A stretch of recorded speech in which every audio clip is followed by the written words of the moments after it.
नमस्ते सदा वत्सले मातृभूमि जय हिंद। दोस्तों वक्त आ चुका है कि ये जो अलगाववादी और ये उग्रवादी संगठन है जो कि पीपल लिबरेशन आर्मी मणिपुर से बिलोंग करते हैं, इनको जड़ से खत्म करना होगा, क्योंकि अब ये नासूर बनते जा रहे हैं देश के लिए। जिस तरीके से आईडी ब्लास्ट करके सीओ समेत 7 लोगों की जान चली गई, वो देश के लिए एक बहुत बड़ा झटका है। दरअसल डिफेंस अपडेट में मैं इस बात को कवर नहीं कर पाया, लेकिन अब जो जानकारी है वो देना बेहद जरूरी हो गया।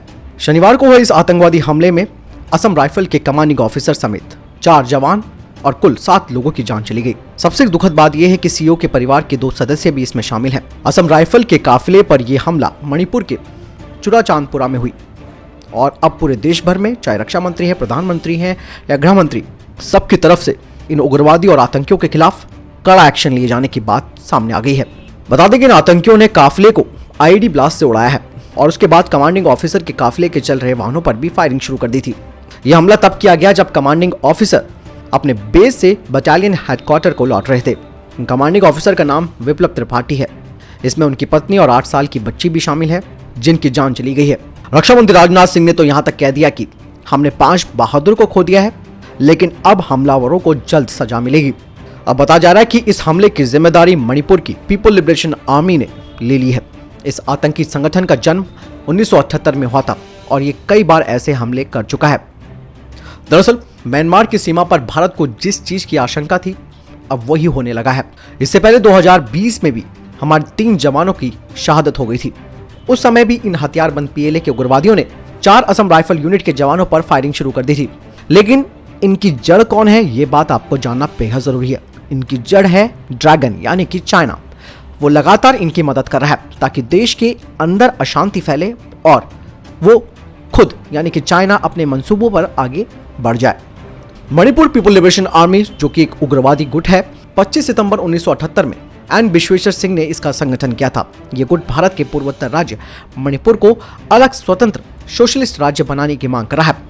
यह गुट पूरे राज्य के लिए लड़ाई का दावा करता है। हालांकि मणिपुर में नागा, कुकी और आदिवासी समुदाय वास्तव में इस गुट का हिस्सा नहीं है। इस गुट में मणिपुर के मेहती पंगल समुदाय के लोग शामिल हैं, जो मणिपुर में काफी पिछड़ी और आर्थिक रूप से कमजोर वर्ग माना जाता है। जब पीएलए का गठन हुआ, उसके बाद से इन्होंने भारतीय सुरक्षा बलों पर गुरिल्ला हमला करने की कई बार कोशिशें की। भारतीय सेना, पैरामिलिट्री फोर्स और राज्य पुलिस के जवानों पर हुए हमले में कई बार पीएलए का नाम आ चुका है। हालांकि 90 के दशक में इस गुट ने मणिपुर पुलिस पर हमला न करने का अपना एक पक्षीय फैसला भी सुनाया था। दरअसल चाइना इन अलगाववादी गुटों को गुपचुप तरीके से मदद करता है और इनको हथियार मुहैया कराता है। देश के सीमावर्ती इलाकों में दशकों से जारी उग्रवाद के बने रहने का ये सबसे बड़ी वजह भी है। 2012 में एनआईए ने माओवादियों और पीएलए की मिलीभगत का खुलासा करते हुए कहा था कि माओवादियों ने 2006 से 2011 के बीच चीनी सशस्त्र और हथियारों को म्यांमार से कोलकाता होते हुए गुवाहाटी पहुंचाया था। चीन ने म्यांमार में मौजूद काचिन इंडिपेंडेंट आर्मी के जरिए पीएलए के जत्थों को ट्रेनिंग भी दिलवाई थी। हालांकि इस पर कोई पुख्ता प्रमाण सामने नहीं आया और ये भी कहा जाता है कि मणिपुर पीएलए चीन की आंख और कान है। चीन अपनी जरूरतों के हिसाब से विध्वंसक गतिविधियों के लिए पूर्वोत्तर के विद्रोही गुटों का इस्तेमाल करता है। हालांकि 2018 में ही केंद्र सरकार ने गैर कानूनी और हिंसक गतिविधियों में शामिल पीएलए समेत मणिपुर के 8 उग्रवादी गुटों पर बैन लगा दिया था। गृह मंत्रालय ने पीएलए के साथ इसके पॉलिटिकल विंग आरपीएफ, यूएनएलएफ और इसका सैन्य विंग एमपीए, इसके अलावा प्रीपैक और इसके सैन्य विंग रेड आर्मी केसीपी और इसके सैन्य विंग केवाईकेएल और अशोक पर 5 सालों का बैन बढ़ा दिया था। लेकिन दोस्तों अब यहाँ पर जो सबसे बड़ी बात ये आती है कि भारत बॉर्डर पर लड़े या फिर इन आंतरिक आतंकवादियों से, जो कि लगातार एक नासुर बन रहे हैं और हमारे जवानों पर हमला कर रहे हैं। दरअसल यहाँ पर चाइना का तो एक पार्ट आपको दिख ही रहा है, लेकिन यहाँ पर कहीं ना कहीं हमारी सरकारों की पुरानी गलतियां भी हैं, जिन्होंने इन्हें पोषण दिया, जिन्होंने इन्हें सपोर्ट दिया और इसकी वजह से ये आज सर पर चढ़ गए हैं। अब इन्हें सर से उतारने का वक्त आ गया है। इन्हें बख्शा नहीं जाना चाहिए। ये संगठन खत्म होने चाहिए। जिस तरीके से एलटीटी खत्म हुआ था श्रीलंका से, ठीक उसी तरीके से इनका जड़ से खात्मा करना बेहद जरूरी हो गया है। अब इनके खिलाफ नो टॉलरेंस वाली नीति अपनानी पड़ेगी। सर्च अभियान चलाकर चुन कर इनको गिरफ्तार नहीं बल्कि इनको ठोकना पड़ेगा। इनका यही एकमात्र इलाज रह गया है।